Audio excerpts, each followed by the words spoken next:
Hi Collective, welcome to the channel. I'm Crystal, a divine oracle, delivering messages to you from the high realms. Welcome in everyone. So this is our new moon energy that's coming in. So this is the black new moon in the sign of Capricorn. So it's the black moon because it's our second moon in a monthly cycle, but it's very powerful because to me, this like I've really been picking up the intensity of this moon because it's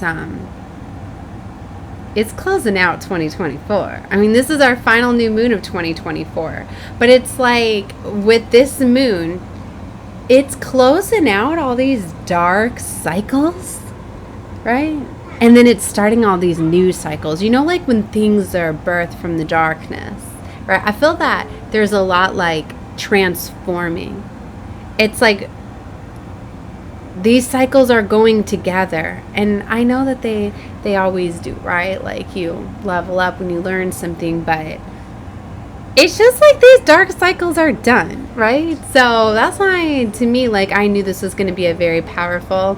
So it's like, why not really emphasize the black new moon, even though it's really just because it's a rarity to have two moons in a calendar year, but I don't even, or calendar month, I don't even go off of that, right? Because it's within the astrals, right? Everything, just like this is not the beginning of our year.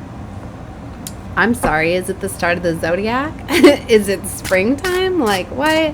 144 on the clock as I say that. But you know what? It's still a powerful time to set intentions, because with all the energies that are going on within December, why not close out all of these cycles in 2025, right? I mean, I can see, because you start to feel the influence of 2025 and numerology and all of that. But we do have the alignment of all those planets in January, which is going to be very significant. So, anyways, I'm not going to get too much into all that. Let's just get into the energies, right? Let's get some oracle, as I feel that I've been kind of pulled away from my oracle and all of that. And now that I'm finally feeling like I'm getting my energy and life force back, I'm going to actually do a reading with my new tarot deck. This was my Christmas present. I didn't want to put any bad energy into it, right? So it's called the Westwood Tarot. So I'm going to be doing a reading in a little bit. And look at that unicorn on there. I just did a reading last night with the unicorns. So it's interesting too, because I was so excited, but I didn't want to put bad energy into it. So I didn't want to ruin it. So I'm going to be doing my first reading with it. To me, that's always special, right? And too, I love to see even just the first card of each deck that jumps to me, right? So I'm starting to feel a little bit better, right? I still need to get myself dressed, brush my hair, and get outside. No. I still need to work on that, but little steps, right? Okay. So anyways, let's get into the oracle. Enough about me. Let's see what's coming out with the Shaman dreams. Lay of the lands, ancestral wisdom. Moving out of stagnation, yes. Dirt devil, deep diver, diving into a task. Let's see how many just come. Let me go through that, run through the whole deck real quick. I feel like that's what I need to do sometimes, because if I just keep shuffling, like I'll keep pulling and pulling and pulling, but this way it allows me just to get enough for the good. Because I could get pulled into anyway, I don't know, I'm talking so much. So this is significant because when I was just meditating and shuffling the deck, I kept seeing this cactus here. Green could be significant too. I'm really feeling like a heart healing and clearing was definitely going on, and resourcefulness. Okay, is on the bottom. We got sky dancers, surrender. The dragonfly could be significant for some of you, because these spirit animals could be working with you. Cosmic wound, the divine feminine is coming out. Root girl, the disowned self. Feast of plenty. Choices and consequences. And then I showed you the deep diver, dust devil. And then ancestral wisdom, lay of the land. Wow. Okay. I'm not going to call it all the numbers. I'm not really feeling the numbers. But these are the energies coming out with Shaman dreams. Now let's get together the messages and see. I have another fun deck too, but I got to learn it a little bit. So definitely says guide to the channel, right? I felt guided to get that deck. I wanted to get a unique, different deck. So that was like a New Year's present for myself. I was like, I deserve it, so I got it for myself. What was I looking for? Oh, the book.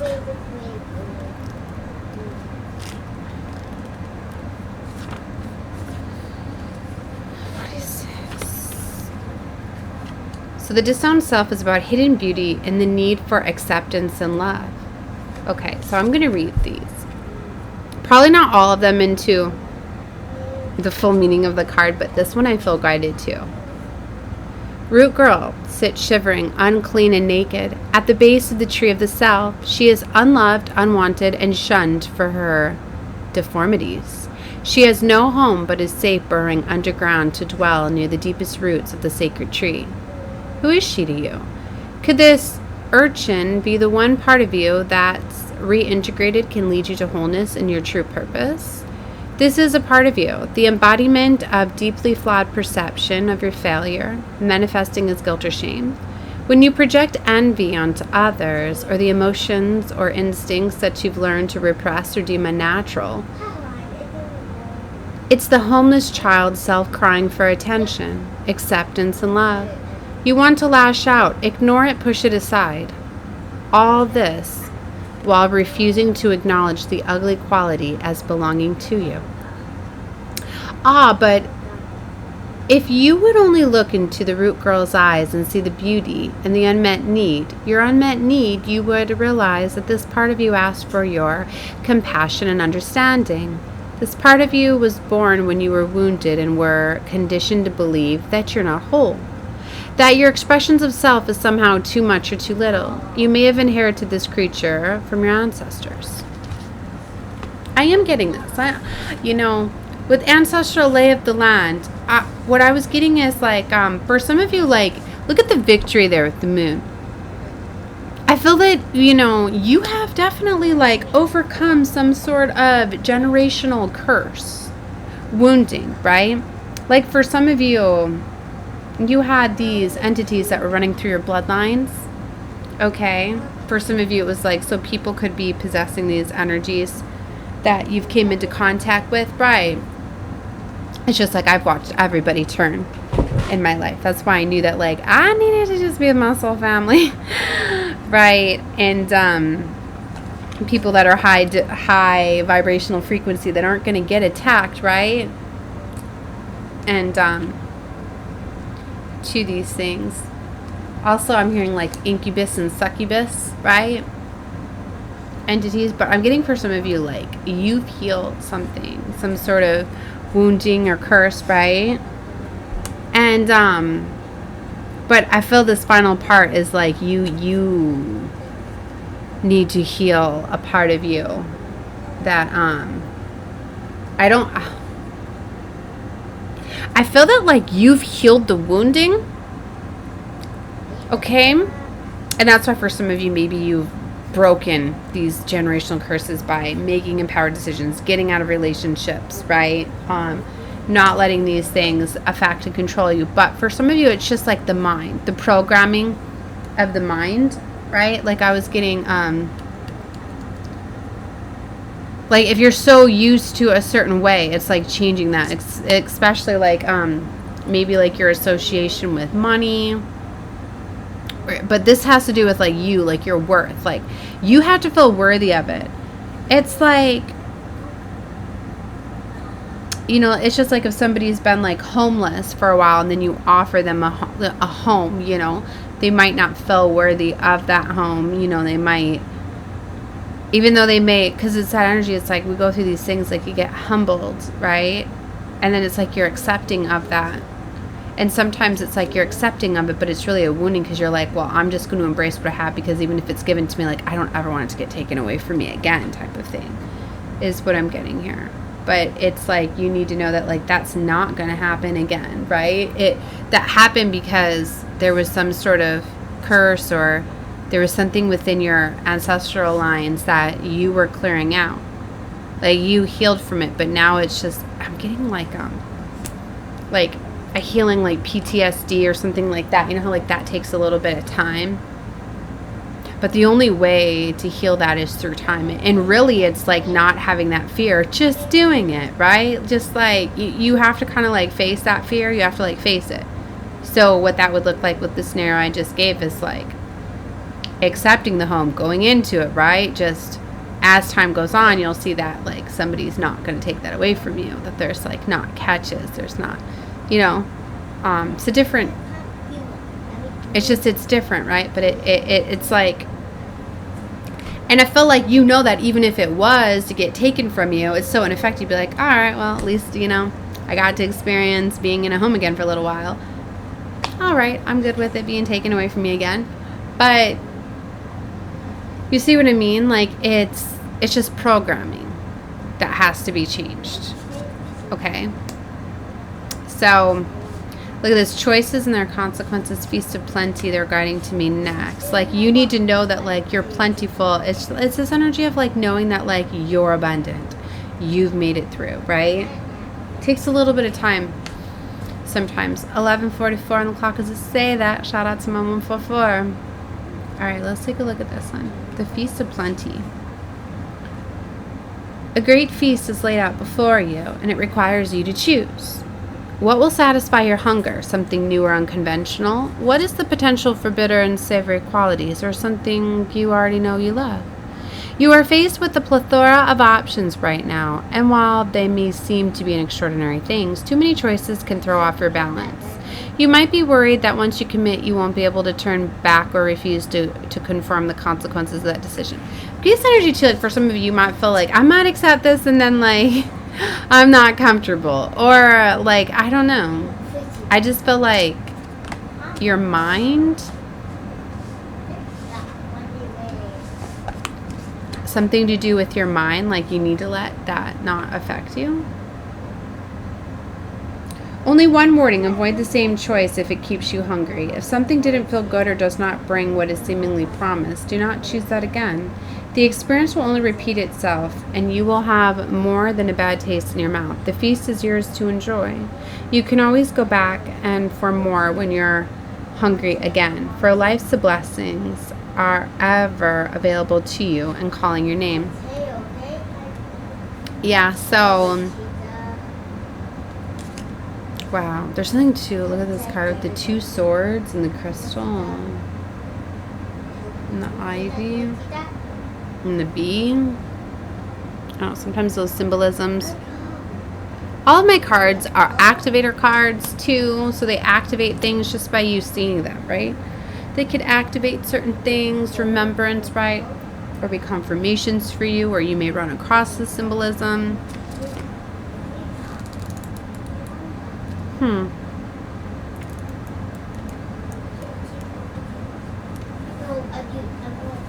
The cosmic womb, I wanted to read next. The cosmic wound is a reminder that you're undergoing a beautiful process of birthing a new self into being. Ooh. You don't know who or what it is yet, but you know it is full of life and love and passion and spirit. It is the perfect expression of you, imbued with love, incarnate, and ignited by the vital spark received from the divine. If you had had a difficult time in recent memories, feeling dry or stagnant or lost or unsupported, this is changing right now. You will feel newly inspired as so many ideas beckon for your attention.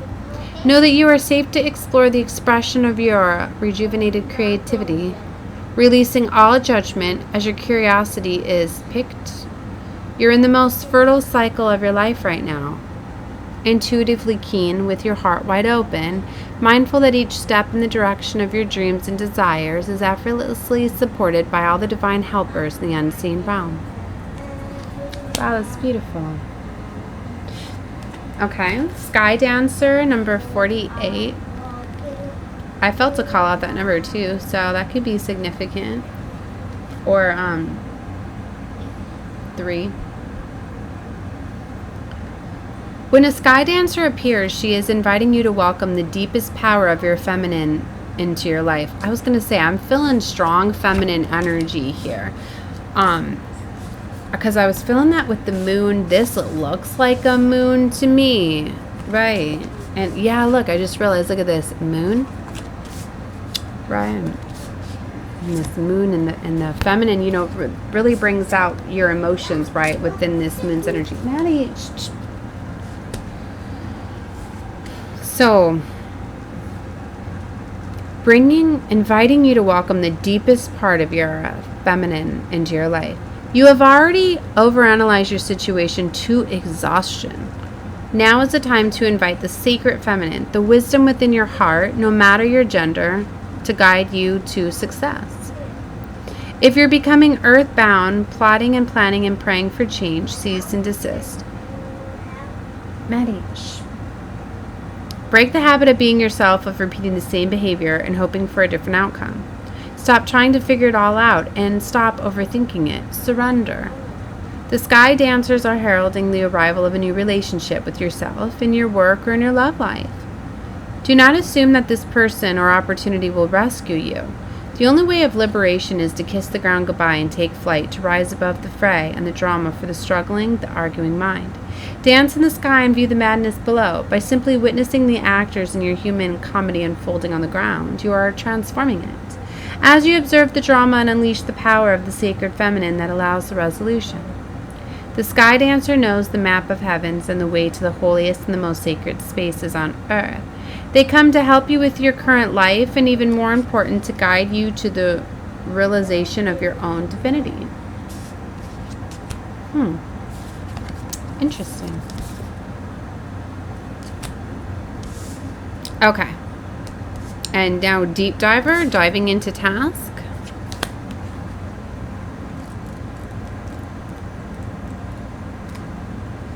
It's easy to play in the shallows, where the waters are clean and you can see all that glitters by your feet. Anyone can venture here.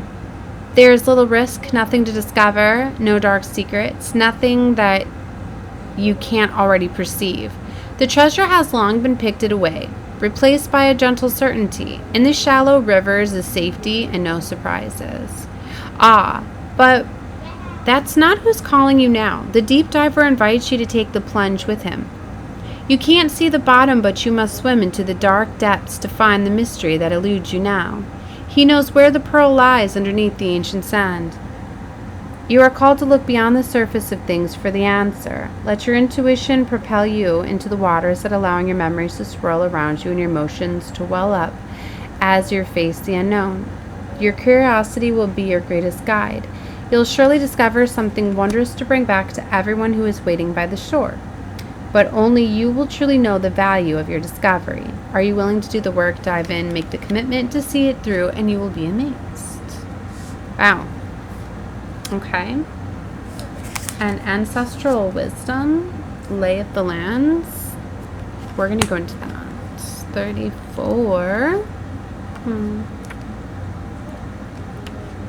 Which is a 7. Could be significant. Past lessons. Being well informed in ancestral wisdom. There are times when you are meant to discover and explore a new terrain in your life, even to be a part of a wave of change. This is one of those times, and when you're contemplating is perhaps new to you, but others have laid well-worn paths and left wisdoms for you to rely and reflect upon. This is also you have a better understanding of the potentials and possible pitfalls on your journey. When you know the lay of the land, you are better able to fully experience what is being offered to you. This is a wonderful time to seek a mentor or good advice from an expert or an elder. That way, you will be able to meet life's opportunities and challenges well informed. Knowing you have a map now, you can be curious about what else is here. This is a path that promises success in all areas, where others before you have dared to tread. You will discover the treasures that have been left behind you for you to make your own. Wow, okay. So I guess I will read the last card, which is moving out of stagnation. I don't know why I was feeling like avoiding it, but I still have time.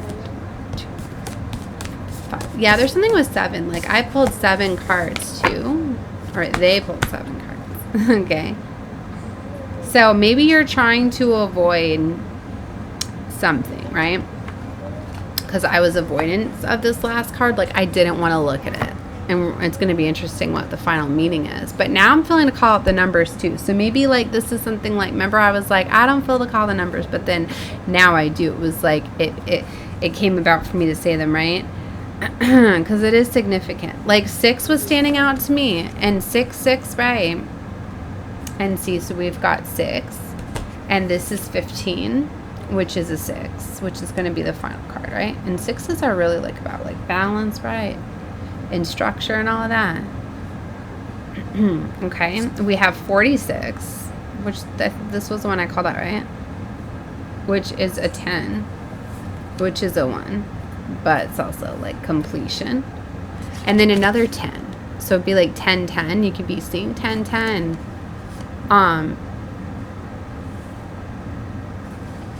Yeah, so there's that. Then I told you 7. Then we also have 20, which would be a 2. Oh, yeah. And just like the 2 swords is significant. And then we had 48, which is a 3. Right? But then it's really a 12, which is a 3 in numerology. See, they wanted me to show you that. 48, 12, and then I don't know why.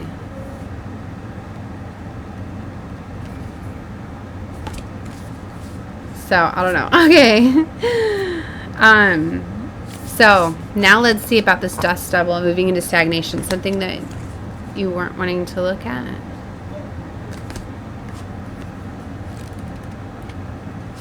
Embrace the chaos, trusting in the process, and moving out of stagnation. The presence of the dust devil can cause a ruckus. Some people are afraid of the chaotic nature, believing that he comes to intentionally stir things up. The truth is, you can't expect this dream alley to behave, to bring niceness, to be clean. His power is in the mess he creates as he calls for you to engage in the full cyclone of life. He represents 2 aspects of you now: the winds in your outer life appearing to throw you off course, where you assume the world is coming at or happening to you, and the winds that churn inside you with the dust devil arising from the dreamscape to help you escape your invisible chain shackling you to a barren desert. Stop asking for things to be perfect.